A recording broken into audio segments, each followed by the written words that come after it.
What's good, everybody? I'm Keandre, this is HoopIntellect, and welcome back to the channel. Now, the NBA Draft Combine and the lottery happened this week, so you know we've got to talk about that, and it's definitely time for an update. Of course, the Combine won't make or break players, but it does serve as a good stage and a good look at some of those who maybe came from low or mid majors, or also just kind of fell under the radar throughout the season for whatever reason, and that was definitely the case this year. Now, I would have liked to see a few more players get out there that had some things to prove still, but I understand, and if I was in the same position, I can't say that I would do anything different. But yeah, be sure to leave a like, subscribe if you are new, and we'll go ahead and get into it, starting with some of those right outside the top 60.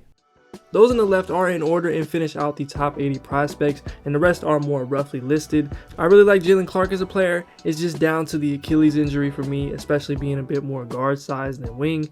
Jordan Miller and Isaiah Wong were really impressive in the Combine week and also all season for Miami, and are very much in draft contention. Even though Naquan Tomlin didn't get invited to either Combine, it seems, I still think he's worthy of a draft selection for his athleticism and two-way upside as a 6'11 forward. Both Jay Gort and Jalen Martin played well in the Combine and elite camp respectively, which is a pretty good boost for OTE as a program and a good reference for the competition level there. Now, they're more on the outside as the draft goes, but it was still good to see. I thought Mojave King stood out and tested well during the week. Tamani Kamara out of Dayton really helped himself. And of course, you still have guys like Oscar Tshiebwe, Drew Timme, and Zach Edey looking to find a spot with their different skill sets at the 5. We'll see how things go over the next week or so to see who returns, so there's a good chance a handful of these players make it onto the top 60, and for many of them, they are still in the mix and will be heavily considered depending on the situation and team context. Penn State's Seth Lundy was one of the biggest winners of the Combine, first measuring in at about 6'5" with shoes and a 6'10" wingspan, and going 8 for 11 from 3 and scoring 30 total points in the 2 scrimmages. He was easily one of the best players out there. He has a defined role and should be worth bringing in round 2 with his convincing shooting performance. Kevin McCullough is one of those prospects where it almost all comes down to the shooting. He can really defend and does the little things well, but isn't much of a threat anywhere else. It's been a couple of years waiting on that next step as a shooter, but regardless, if he does declare, I think he'll be worth the pick, and he'll have a clear vision of the role that he could serve in the NBA. Texas's Dylan Mitchell was somewhat disappointing this year, often being held a liability offensively outside of an offensive rebound, but as an athlete and defender, the talent was still very much there. At the Combine, he shot the ball much better than I've ever seen him, tweaking his mechanics and even showing some things off the dribble that were new. He's still a work in progress as a prospect overall, and I'm not as high as some others, but I'm a lot more confident in him than I was before.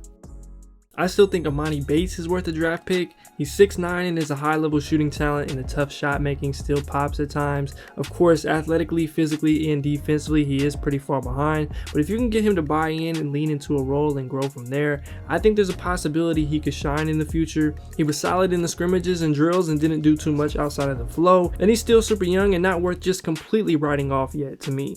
Halves in the history of college basketball. 27. Jalen Wilson's production this year is hard to deny, and the case for him would be scaling down to more of a complementary role on the wing. My concern would be that he's not great at any one thing, and he's also an underwhelming athlete, but he's a winner and just found a way to make it happen these last couple years, and that's a big part of what you'd be betting on. I'm still a fan of Jalen Slauson's game as a sort of connecting 4-man who can make plays, defend a couple positions, and just does the little things well. Now, he is older and the shot is pretty important to his success, but the productivity and the field pop every time I watch him, and he should get picked or at least be put in a priority two-way situation by a team. He didn't stand out as much as I would have liked in the scrimmages, but the overall body of work is there. I've said it before, but Kobe Brown's improvements last year were pretty unbelievable, going up 7% in overall field goal percentage, up 25% from 3, and scoring 16 a game for a really good Missouri squad. And he did it while playing a lot of 5. He's probably too undersized to do that in the NBA, but as a perimeter 4 who can put it on the floor, make plays, and moves much better defensively than he looks, he'll have a great chance at contributing somewhere as long as the shooting is closer to last year than the first 3 years of his career. Tennessee's Julian Phillips looks to be staying in the draft at this point, and he's still got clear appeal as a 6'8 wing with a 43-inch max vertical and the potential to fill a role as a defender and hopefully, again, progress as a spot shooter. He had an up and down freshman year. I wish he would have scrimmaged. I would have liked to see him in that setting, but he still checks an awful lot of boxes as a young player. Foul. Ramsey. UCLA's Adembona wasn't able to participate this week, still nursing the shoulder injury. I did think he was a bit longer than the 7-foot wingspan he measured, but the appeal as a good athlete who makes some standout plays defensively, can get on the glass and finish at the rim is obvious, even with some of the rawness and youth that he still shows at times. Deron Holmes wasn't great in the combine scrimmages, but I still think there's a lot there as a high-level athlete and play finisher who is mobile defensively, can protect the rim, and has shown some upside as a shooter. Now, he's still a bit raw and physically may need some time, but for teams needing some frontline help, he'll be on their list if he stays in the draft. Rookie Council IV is a high-level athlete on the wing who showed impressive abilities to create his own shot and finish at the rim. He'll need the spot threes to go down with more regularity to really pop as a complimentary guy, but I still think he's worth a pick somewhere in the early to mid-second round.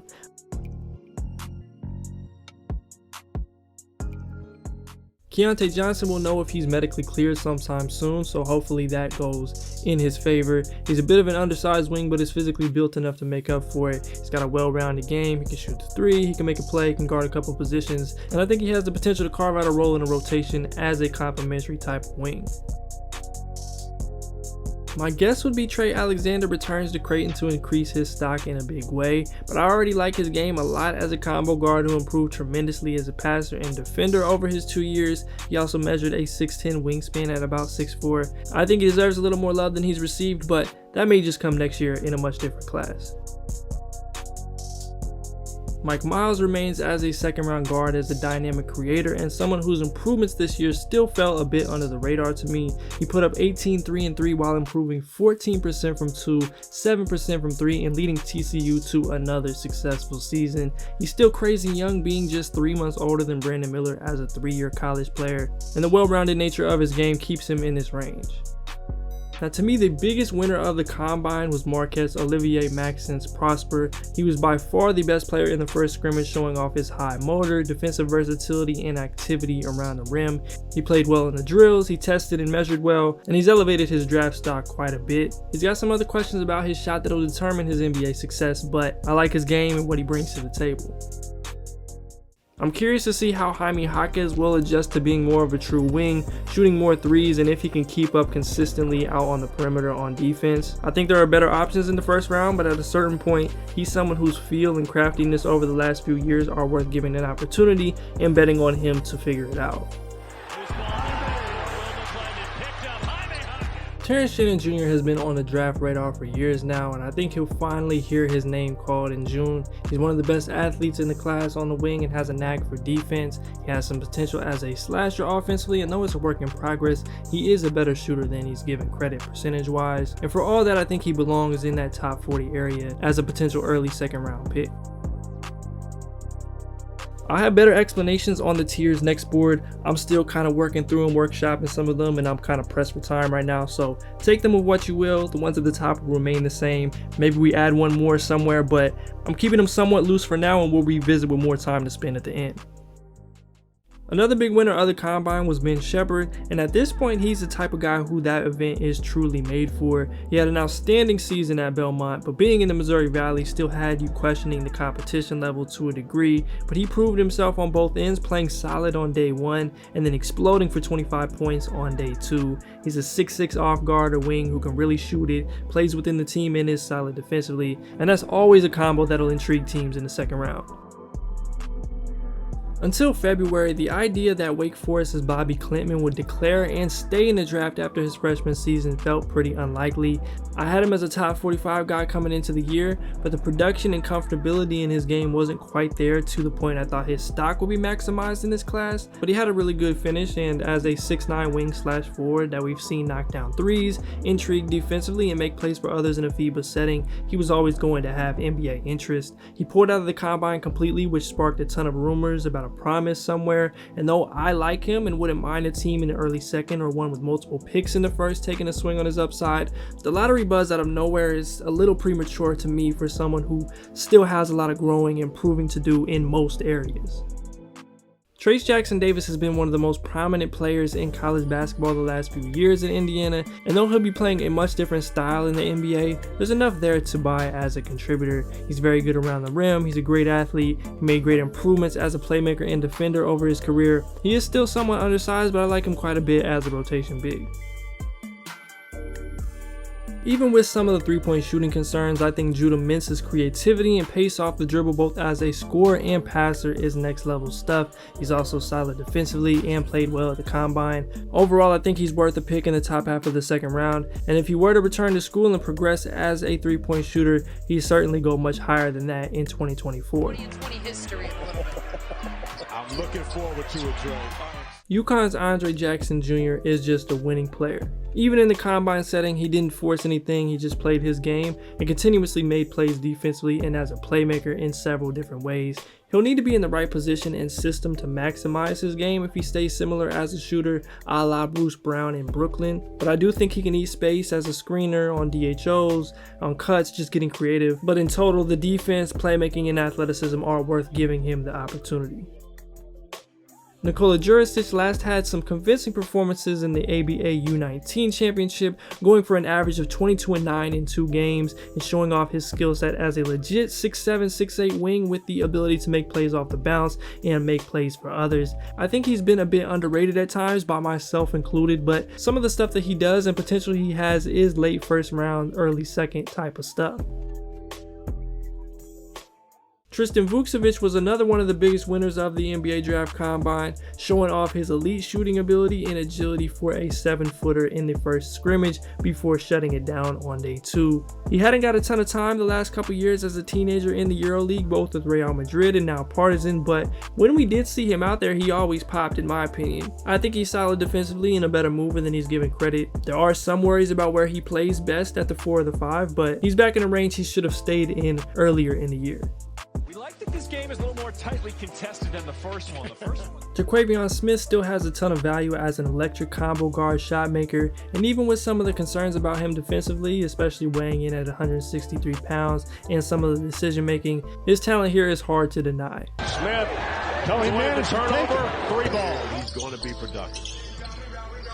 Smith will launch. UCLA's Amari Bailey continued his impressive play from the end of the season at the combine, looking better with the ball in his hand, making shots, and making plays for others at a high level. He's already a good defender and has good size. I think he's got the potential to keep rising through the workouts. Obviously, we won't see that, but he cemented himself as a top 40 guy to me, and someone I'm really interested to see where he lands. Here's a live ball turnover we were talking about. Good strip by Bailey. I'm a big believer in Jordan Walsh defensively, and I think that he can be elite on that end at the wing. He's a real work in progress on offense, but all he needs is a decent catch and shoot jumper, and he's a long time rotation player somewhere. I do think he'll pop a little more as a playmaker in the future and already did in the combine, but overall, as someone who just turned 19 in March, I like him a ton long term.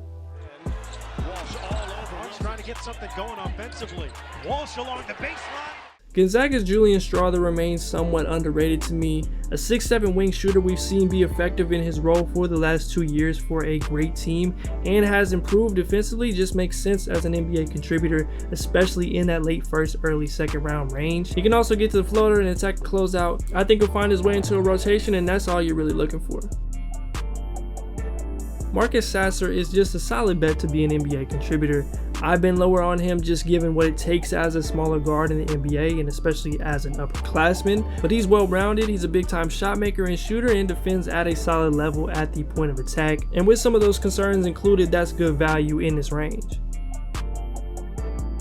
Alabama's Noah Clowney remains one of the best bigs in this class. He's a high-level mover who has great feel as a defender, and offensively I like his potential to stretch the floor in time, at least at an average rate, and also finish plays. And I think he should start being considered once we get into about the 20s.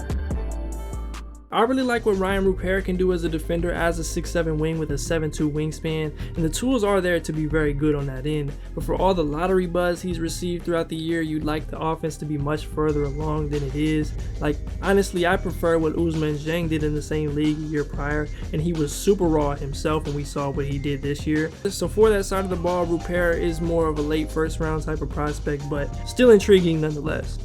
James Nagy has been playing more for Barcelona lately, but the pitch remains the same. He's a high-level athlete who's versatile defensively and can finish plays above the rim with ease. Even being a bit undersized at the 4 or 5 spot, he's a very good bet as a rotational big in the NBA.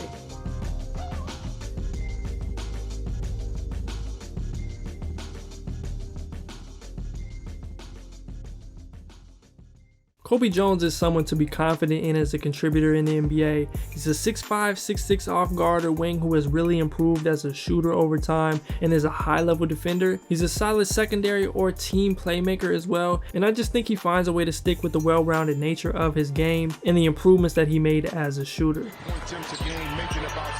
Another one of the big time winners from the combine was Brandon Podziemski out of Santa Clara, and I really respect the fact that he played even as someone who had already received top 20-ish buzz from big outlets. He's someone who just gets it done in every way, and you saw it every time he played this season. And for that, I consider him pretty much anywhere in the 20s, maybe even the late teens. Say, be at peace with your game. Just be in peace with your game and trust your work.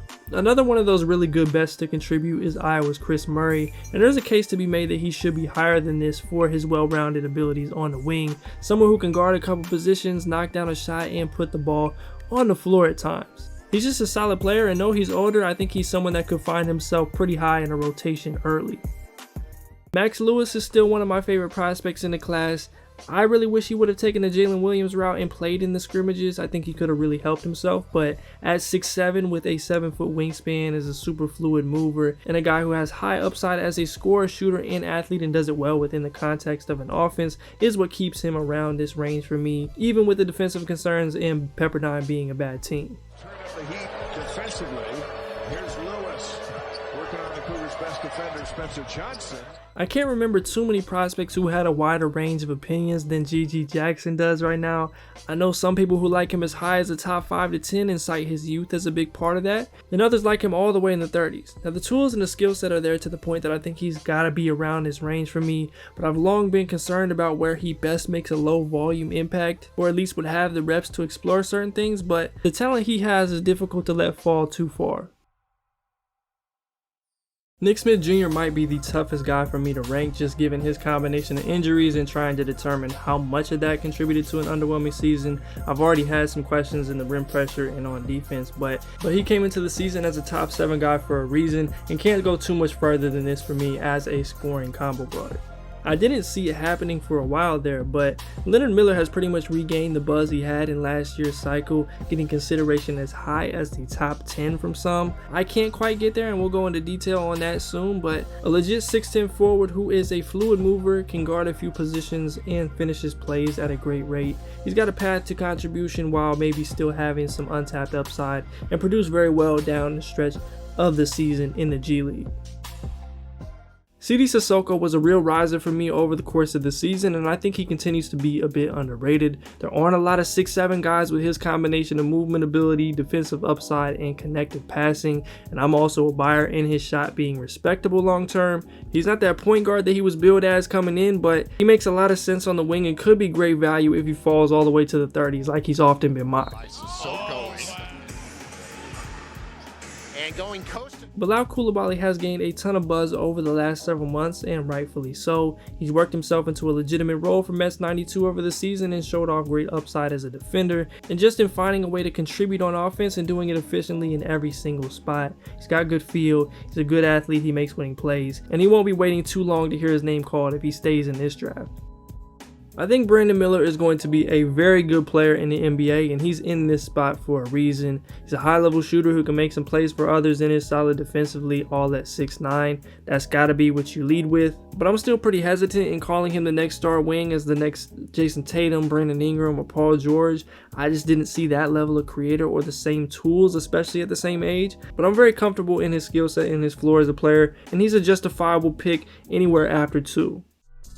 There aren't too many players in this class that I'd rather watch than Jordan Hawkins. I'm a very big fan of anyone with that level of footwork and organization as a shooter on the move, and that's his elite skill. He's also a solid defender. I'm a little hesitant on the lottery stuff for a smaller off guard who hasn't shown too much else, but I know what I'm getting. He competes, and he's a winner at the end of the day.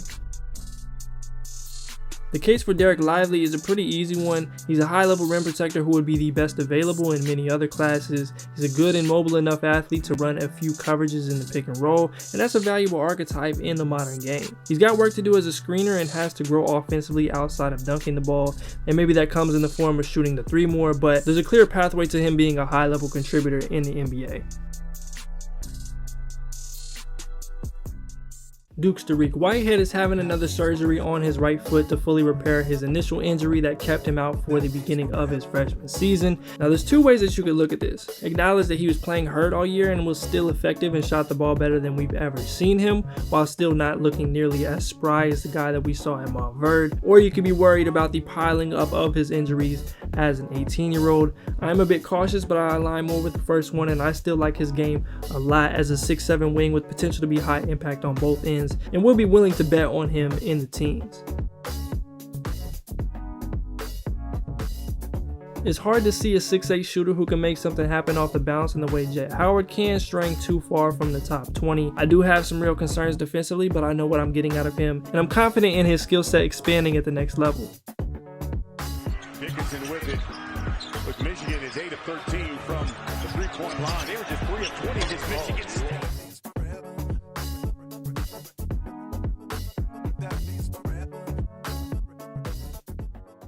I really value Bryce Senzabaugh's ability to create shots, and he's undeniably one of the most talented in the class in this aspect. He was unbelievably efficient and did it well both on and off the ball, all while being a physical 6'6". I think it's reasonable to question the defense and some of the ease of his looks, but there haven't been many one and dones who were as efficient as he was that end up not being able to score the ball in the league in some capacity, and that makes him an easy top 20 guy for me. Another guy with some injuries that muddied his evaluation, Keontae George, is a talent I still think is worth considering as early as the late lottery. He slimmed down some and was moving really well in his workouts, though you can't take too much away from those, but his upside as a creative combo guard who can make a play keeps him in his range. Now it was rough at points during the season and the defense fell off a cliff, but I think we could very easily look back at him hiding in plain sight because of that late season injury. Kobe Bufkin is one of the more well-rounded guards in this class. He can get to the bucket and finishes at an elite level. I buy him as a shooter, he's a growing playmaker, and he can really defend. And he's also someone that can play well both on and off the ball. He's going to need to develop physically, as that'll help unlock a lot in his game, and how much he can handle as a creator will determine his ceiling. But he made such significant progress in 1 year, still being freshman aged. I'm a buyer in him continuing to trend upwards. Grady Dick remains an intriguing talent as a sharpshooting wing with good size and the ability to do a lot of things at a solid level. He's the type of player that fits in pretty much every situation, and he should find plenty of suitors in the mid to late lottery and become a long-time high-level contributor wherever he lands. I think Anthony Black's size, playmaking, and defensive upside are enough to warrant top 10 consideration in this draft and not really think too hard about it. Now the shot and consistent aggression are worthy concerns in the half court, and I hope he lands in a spot where he can get clear lead guard responsibilities, but even with that, I think there's enough there to take on some of that risk for a big playmaking talent like him. I've gone back and forth on Cason Wallace versus Anthony Black as of late, and I understand going with AB's positional size and ability to get to the rim just a little easier from what we've seen, at least when he commits himself to it, but I think Cason can change games defensively, and I just generally like his shot making and ease playing off the ball to fill a few roles easier. It's really close for me. I may change my mind by the last.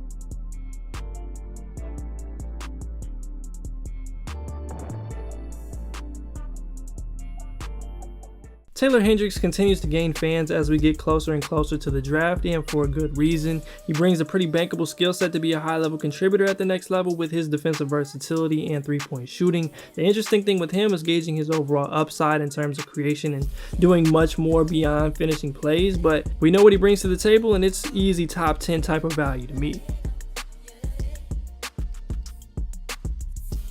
Houston's Jarris Walker has a ton of value, filling a similar role as Hendricks at the 4. He's someone I see guarding multiple positions and providing some help side rim protection.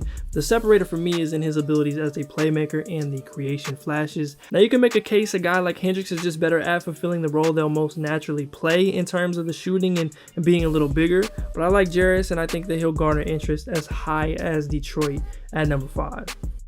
Asar Thompson comes in at number 6, and even with some of the concerns I have in Asar's self-creation being a huge part of his game and the importance of the shot for him, I still think there's so much there defensively, athletically, and as a playmaker to fill a high-level complementary role in the NBA, whether that be off the ball or in more of a secondary role and being able to make plays. And even with the unknowns of the OTE route, he's still a talent that's worth betting on the wing.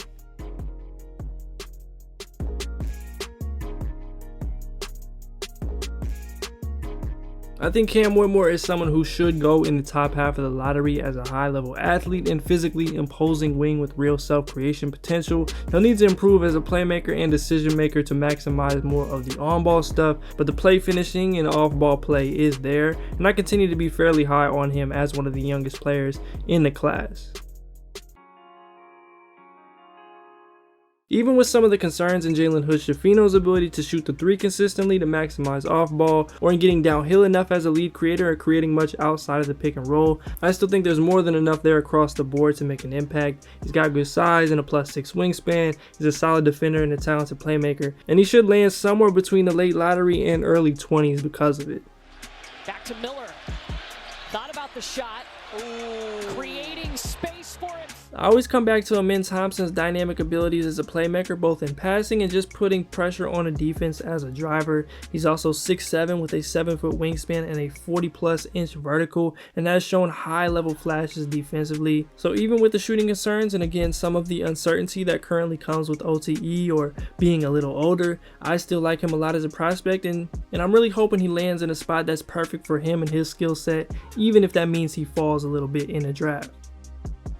All right, well, Tyler, appreciate you checking in. We're going to get back to the game. Appreciate you, bro. All right, I'll see you guys. When we get down to this point in the draft, the rankings definitely do mean a little more, but these will be those next guys for me outside of the top two. You can maybe throw a player or two in the mix with them, but this is where I'm at the moment. And coming in as a lock at number 2, we have Scoot Henderson. Scoot is a dynamic point guard prospect, and there's been a level of overthink with him that I think is very confusing, especially considering he's been playing against pros as a teenager for 2 years. But I've already said enough about that at this point. Y'all know how I feel. Now, Charlotte and Portland being at number 2 and 3 makes things really interesting. I actually picked him for Charlotte in the first mock that I did this year, and I think he and LaMelo could work, but who knows what they end up deciding as an organization. And then you have the Dame situation in Portland. What direction are they going in? Do they trade it or use this as a perfect opportunity to pivot from him coming off a career individual year? It'll all be interesting to see, but if it's me, he's the pick at number 2 as the clear second best prospect. And at number 1, and in a clear tier of his own, is future San Antonio Spur Victor Wembanyama. There were other spots that had more young talent, but in terms of history of the league with David Robinson and Tim Duncan and Coach Popovich, there was no better spot for Victor to land than with the Spurs. Of course, you also have the Tony Parker and Boris Diaw connection as well. The organization is going to put him in the best position to succeed both on and off the court, and I'm very curious to see how they approach things and build the team around him, especially in what position he plays in, guards to start. But he's an unbelievable talent, and it'll be fun to watch how everything goes. Depuis le début de la partie, Wembanyama a travaillé justement Kenny Kaji. Step back. Il avait été assez adroit. C'est pas une première pour lui.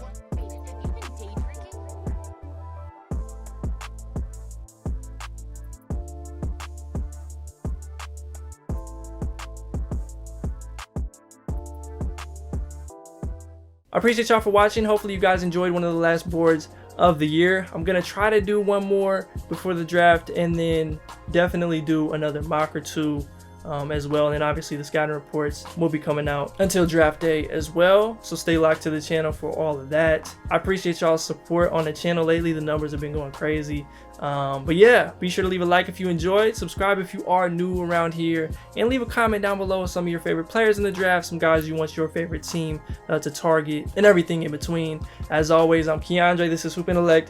Until next time, I'm out.